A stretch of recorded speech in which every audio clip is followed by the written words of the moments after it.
अस्सलाम वालेकुम शमा इलैक्ट्रॉनिक्स कोटला जी व्यूअर ਅੱਜ ਸਾਡੇ ਕੋਲ ਕਸਟਮਰ ਆਏ ਨੇ ਨਡੀਰ ਤੋਂ ਤੇ ਨਡੀਰ ਜਿਹੜਾ ਨਾ ਉਹ ਟਾਂਡੇ ਮੋਟੇ ਦੇ ਨਾਲ ਜੇ ਨਡੀਰ ਤੇ ਉਹਨਾਂ ਨੇ ਇੱਕ ਸਾਡੇ ਕੋਲ ਰੈਫ ਲਈ ਹੈ ਤੇ ਬਾਕੀ ਘਰੇਲੂ ਸਮਾਨ ਲਿਆ ਤੇ ਮੈਂ ਤੁਹਾਨੂੰ ਉਹ ਵੀਡੀਓ ਵੀ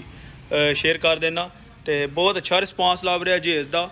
ਜਿਹੜਾ ਜੇਜ਼ ਪੈਕਰ ਅਸੀਂ ਲਾਏ ਆ ਉਹਦੇ ਚ ਕਸਟਮਰ ਆ ਕੇ ਥੋੜਾ ਬਹੁਤ ਚੇਂਜਿੰਗ ਵੀ ਕਰਦੇ ਨੇ ਪਏ ਆਪਣੀ ਮਰਜ਼ੀ ਦਾ ਨਾਲ ਨਾ ਥੋੜੀ ਬਹੁਤ ਚੀਜ਼ਾਂ ਚੇਂਜ ਵੀ ਕਰ ਰਹੇ ਨੇ ਤੇ ਬਾਕੀ ਜ਼ਿਆਦਾਤਰ ਉਹੀ ਜਿਹੜਾ ਪੈਕੇਜ ਅਸੀਂ ਲਾਇਆ 18 ਚੀਜ਼ਾਂ ਦਾ 1 ਲੱਖ ਤੇ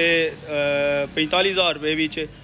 ਜਿਹਦੇ ਸਭ ਤੋਂ ਪਹਿਲੇ ਹਾਇਰ ਦਾ ਬੋਰਡ ਲੱਗਾ ਸ਼ਮਾ ਇਲੈਕਟ੍ਰੋਨਿਕਸ ਦਾ ਤੇ ਇਹ ਡਾਲਰਸ ਦੀ ਉਹਨਾਂ ਫ੍ਰਿਜ ਪਰਚੇਜ਼ ਕੀਤੀ ਜੇ ਸਾਡੇ ਕੋਲੋਂ ਠੀਕ ਹੈ ਨਡੀਰ ਦੇ ਕਸਟਮਰ ਸੀ ਨਡੀਰ ਤੁਹਾਨੂੰ ਮੈਂ ਪਹਿਲੇ ਵੀ ਦੱਸਿਆ ਜੈਸਾ ਕਿ ਉਹ ਨਾਲ ਕਸਟਮਰ ਵੀ ਖਲੋਤੇ ਹੋਏ ਨੇ